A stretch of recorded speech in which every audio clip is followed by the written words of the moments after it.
tard, si tu sais bien faire les choses. Mais bien sûr, donc cette massification des choses, elle était terrifiante au XXe siècle.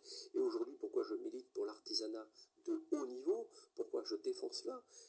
Et pour le défendre, il faut permettre à quelqu'un qui est issu d'une extraction sociale modeste, dans des quartiers très compliqués, quand il vous dit « je veux faire un stage en cuisine, je veux faire un stage en boulangerie, je veux faire un stage en pâtisserie », et qu'on lui propose la gargote du coin, parce qu'on dirait qu'il n'aura pas le temps, il faudrait qu'il prenne le métro, il n'ira pas, ou un hypermarché du coin pour qu'il aille se faire un... Non! Il faut lui dire, on va te payer ton transport de ton quartier ou de ta ruralité jusque chez le meilleur des meilleurs du monde de la pâtisserie pour que tu entrevoies tout de suite la rigueur qu'il faut, quelle est cette progression. Et c'est cette courroie de transmission qui... Ça a 900 ans, c'est les compagnons des devoirs.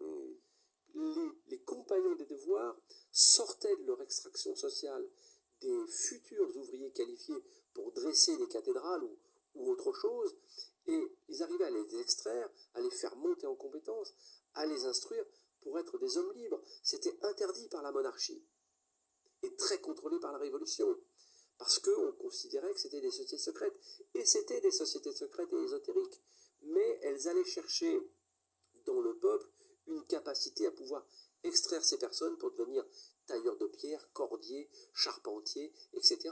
Et finalement, eh bien, ce monde ouvrier très, on pourrait presque dire très syndicalisé, très mutualisé, où il y avait des choses fortes, partait du peuple, du monde ouvrier, qui passait d'ouvrier à contremaître, et puis peut-être à architecte, parce qu'on ne savait plus se passer de ces ouvriers d'élite. Et je pense que la force de la France, c'est pas qu'elle ait peur de l'économie de la qualité ou de ne pas pouvoir sortir les gens de leur extraction sociale, elle doit croire en l'économie de la qualité. On est un petit pays qui peut rayonner de façon planétaire.